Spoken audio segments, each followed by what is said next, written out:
Last year about this time, Jane facilitated a create a memory of your future exercise. How many of you remember doing this and picking up your letters later? Some of you, most of you, many of you. So I just want to share a couple things about mine. Actually, I threw mine away after I read it. And I'm just wanting to check in with you guys, the folks that have done this. So this exercise was about imagining a year from now, last year, a year at this time of the year, you're writing a letter of gratitude to celebrate the amazing blessings that have occurred throughout the year. What dreams have come true this year? How do you feel about having accomplished all of these goals? What wondrous surprises showed up in your path? Get into the feeling you would be experiencing if this dream actually manifested. Write about them in the past tense as if you were looking back on the actual events, and feel the deep gratitude that comes from feeling blessed. And so this was a letter to your higher self. Now, how many of you read your letter recently? And how many of you were really pleased with what happened, how it turned out? Really surprised that, wow, you were able to program your future. And how many of you were really disappointed? Anybody else disappointed? Yeah, so I was disappointed. I want to share a little bit about my disappointment over this process. Now, we do this process because this is what Dr. Joe Dispenza teaches, his way of us programming our future self and really accessing a dimension of our capacity to draw into our life the very things that we're hopeful for. And so I just want to share a little bit about my letter to give you the reason why I was disappointed, why as I looked at it, I just tossed in the garbage, and why my higher self had to coax me to go look for this and find it, because there was something I missed. And I want to share what I missed, because if anybody else was disappointed, I bet you missed something too. And I just want to check in to see if that's the case. So I said, so I'm talking about my goals, the things that I'm wanting to accomplish, and this time I'm supposed to realize that all this has happened. At least that's the setup. So I have 7 new Minister Board coaching clients, in addition to my established base. Well, I don't have 7 new coaching clients. I actually have lost 3 of my coaching clients. So that, you can imagine how that might be a disappointment for me, right? I'm so grateful for the recognition I've received in the Greater New Thought movement for my mission-centric ministry program. That hasn't happened yet either. Jane and I are very excited about having paid off all of our credit card bills. It's a work in progress. We're so excited that we have enough cash now to pay for our new camper. We are spending our money on other things. and so the point is that we find ourselves welcoming the opportunity to kind of reach for something that will give us a greater sense of knowing our well-being and worth by having events and experiences that confirm to us that we're worthy, we're valuable, we're here to make a difference. But sometimes, at least for me, what I've noticed, and as I reflect upon this, and as I'm in the question, well, why did my higher self want me to dig up this letter and reconnect with my disappointment? And so as I reflected back upon this, I saw there was a line here that I forgot to read. I missed something. Bless you. And it says the very first sentence. I missed the very first sentence. I went directly to what was not affirming as opposed to what was affirming. Does anybody else do this sort of thing? So here's the first sentence. Oh my God, 2019 has been the most awesome year in my entire life. And guess what? That's the truth. 2019 was the most awesome year of my life, and then as I reflect upon that, how is it that I could relate to this as a reflection of my disappointment? It's only because I see a difference between the person, the Gary that wrote this, and the Gary that's reading this now. And I can feel a difference between the self that wrote this and the self that is hearing what's going on underline my year-old Gary's self back then in December of 2018. I can sort of sense there was something going on that's behind what was being written down here. And that was a sense of not enough, a sense that my life was not working the way it needs to work. And here are some ways it can be fixed, it can be improved. I can enhance myself, and who doesn't want to go there? And I saw that as that was sort of my yesterday self, a year-old self's way of kind of dealing with my own anxiety about the future.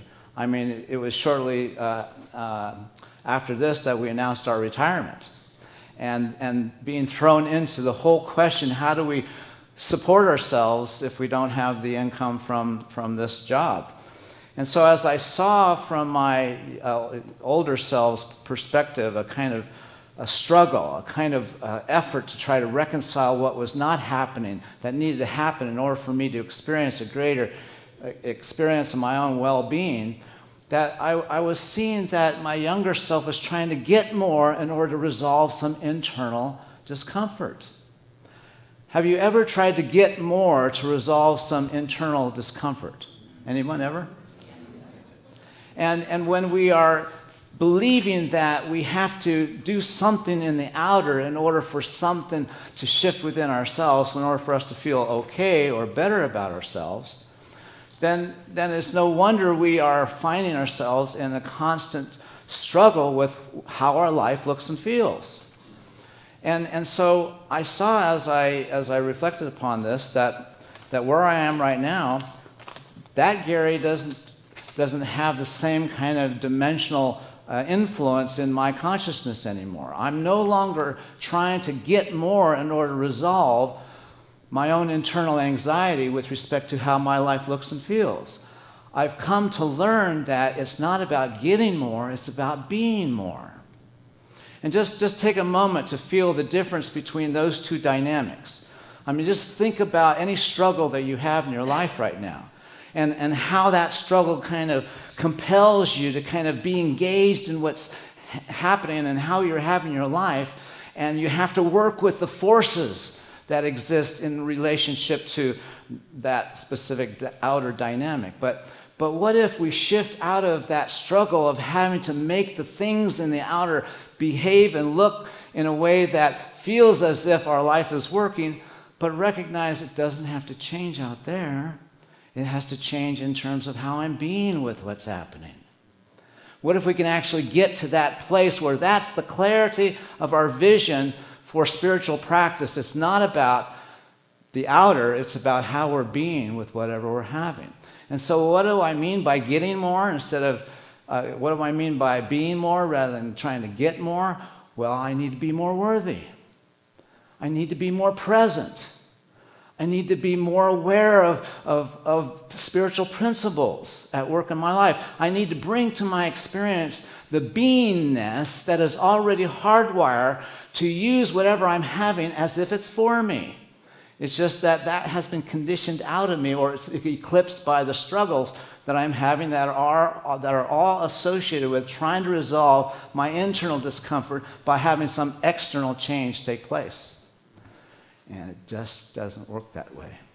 And until we come to terms with that, we will be not working with life in the context of our really understanding how it works so that we can transcend some of the limitations that are self-imposed upon us. My talk today is called the Unholy Trinity of Separation. And so what I'm wanting to propose is that the challenges, especially the struggles of our life, the lack in our life, the dynamic of having someone or something the matter with us in our life is a consequence of living in the belief that we're separate and apart from God. In other words, separation is the underlying issue, the sense of separation, that we're separate from each other. We're separate from the parts of ourself that are needing our love and compassion. The notion that we're dealing with dynamics in the world that demonstrate our separateness, but yet also demonstrate the unintended consequence of that.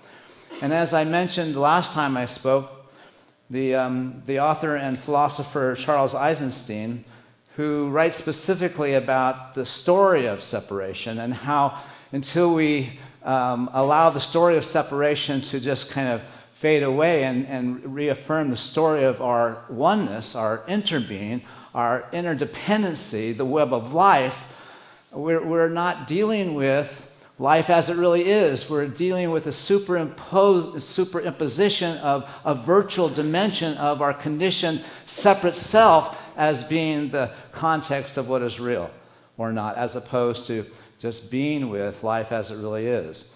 And so, as I mentioned, the three struggles that are the unintended consequences, the habit of struggle, the habit of lack, the habit of judgment, we just have to look at our own personal life and see that these dynamics are things that we're caught up in. It's like we're caught up in the dynamics of the weather. They're conditions that happen to us, and if we're not aligned with working and understanding these conditions, we'll try to work against them instead of being able to receive their gift. So part of my dynamic of sharing this information is recognizing that we're at a new cycle, a beginning of the year. And if we can think of this year as a fresh way to start and think about what should be on our agenda if we were to look at our spiritual journey and see that we have to initiate it, we have to maintain it, we have to bring it forth, and each day we have to set it in front of us as being the context for how we're going to have our life. Would we not want to free ourselves from struggle? Would we not want to free ourselves from any sense of lack or limitation? Would we not want to free ourselves from inadvertently having someone or something against us? Well, we have to want to kind of be in the effort to address these conditions if we're to kind of transform our life. And so in the next three talks, I'm going to spend some time looking at each of these elements of the unintended consequences of separation, struggle, for instance, which is what I'm going to be talking about today. Because what I have seen in this letter, as I look at how it is that I have gotten to a place where I am no longer believing that I need some external evidence to give me a sense of validation of my worth, I am experiencing what happens when I bring that awareness to whatever I'm having, especially in the context of struggle, lack, and judgment. And so if we can see that there is wisdom in wanting to be free of these things, bless you, and if we can see that, bless you again, and if we can see that these dynamics that we're all caught up in are the effects of living in the sense of separation and recognizing that that's illusion. And if we recognize that the illusion is what is keeping us trapped in the programming that we've inherited by virtue of living in this world that is not able to mirror back to us our own divinity, our own worth, if we can recognize that this is the source of our discomfort, our sense of living separate and apart as opposed to what's happening in the outer, then we focus our attention on this internal rift, this internal separation, and let go of needing to work with the outer conditions, except in the context of recognizing that whatever we have, regardless of how it looks or feels, is our abundance. And we'll get to that next time I talk. But for now, let's look at the dynamic of struggle. And I love this graphic because it really says what it's really about. And it's a dynamic of our head and heart kind of being in opposite ends of struggling with whatever is happening. And our mind is focused on and oriented on what's happening in the outer, and our heart is focused on the multidimensional, infinite spaciousness of the field of infinite possibilities. It's connected to that. And if we don't access that dimension of ourself, our intellect, our conditioned mind, and the way our brains are conditioned will continually be on the lookout outside of ourself for threats rather than continually being on the lookout inside for opportunities and possibilities. And so as we get into this effort to really recognize that our struggles are self-imposed, we make our life harder than it is. And we need to see how we do that if we're to kind of extricate ourselves from the dynamics that make our life harder than it really is. Now, how many of you know, and be honest with yourself, know that you make your life harder than it really is? Okay. So that's the first step in treatment, right? Not acknowledging that you have a problem. I make my life harder than it really is. Okay, well, why are you doing that?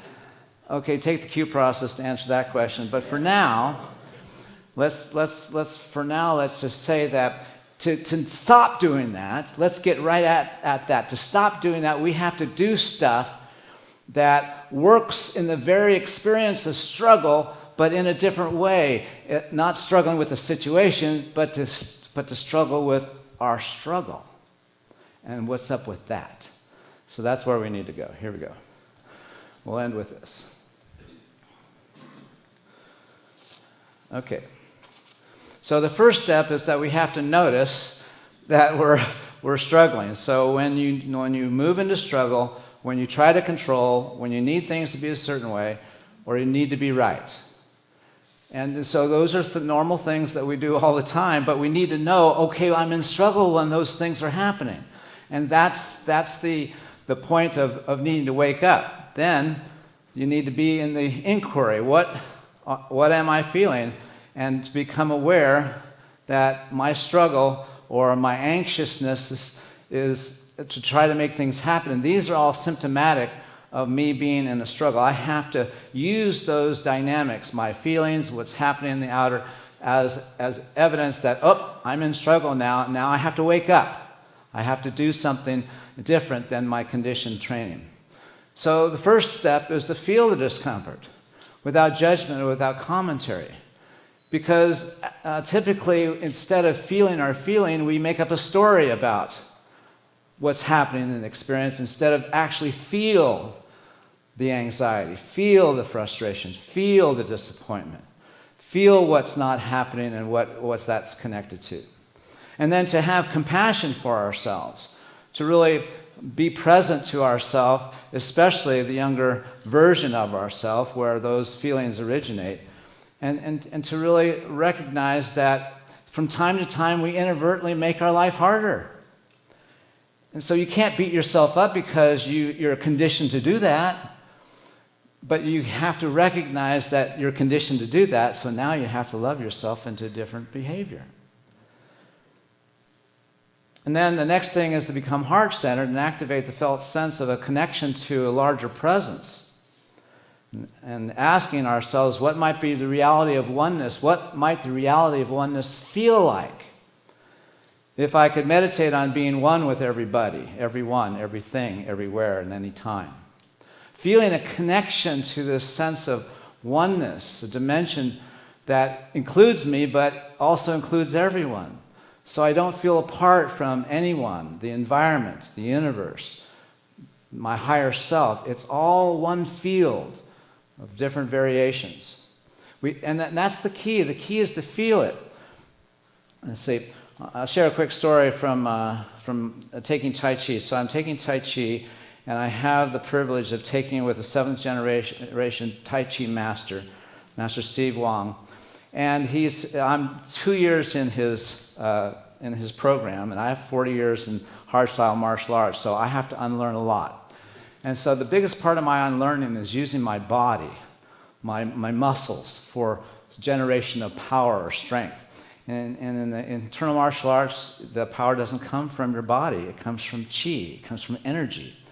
And so he's trying to teach us in the class how to channel the chi through the breath.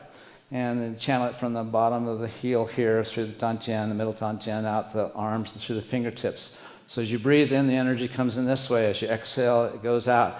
And so he's demonstrating this, and I asked the question. I said, Master Steve, what do I need to be visualizing so I can get a greater felt sense of this experience? He said, no, visualize. Feel. Feel. And so basically, he's basically saying, you just get in this posture, and then he says, it's real. You have to feel it. You can't pretend to make up.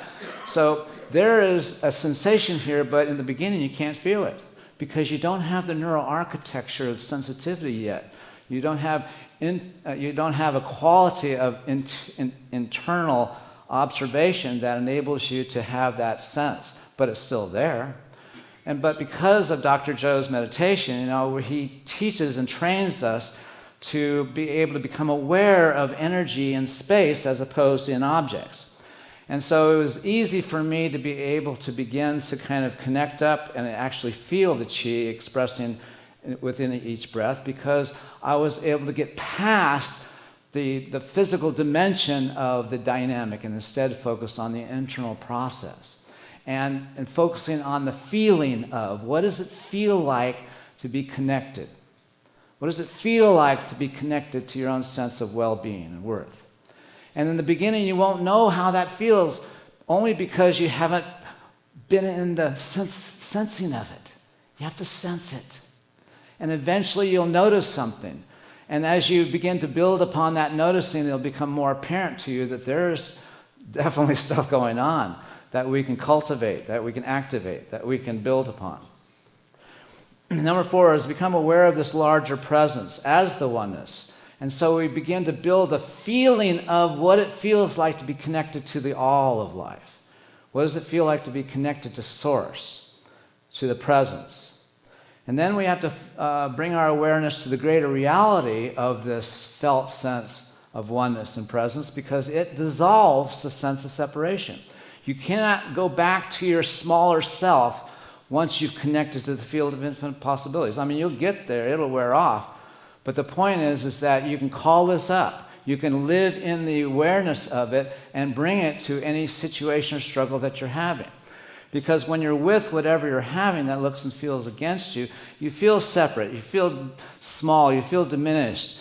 But when you connect up to the field and know that the entire universe is for you and that there's an intelligence within that universe that guides and directs the activities of spirit, we can let it come to us. We can let it go and come to us. Next is focus on being easy on yourself and others when you run into obstacles or disruptions. Notice that your mind wants to fret. Gently shift your awareness back to the sense of being connected to the larger whole into which you can let go and let God. We have to focus on being easy because we're conditioned to be hard. We're conditioned to resist. We're conditioned to control. We're conditioned to have things be a certain way. So we have to recondition ourselves to be easy, to be gentle, to be kind.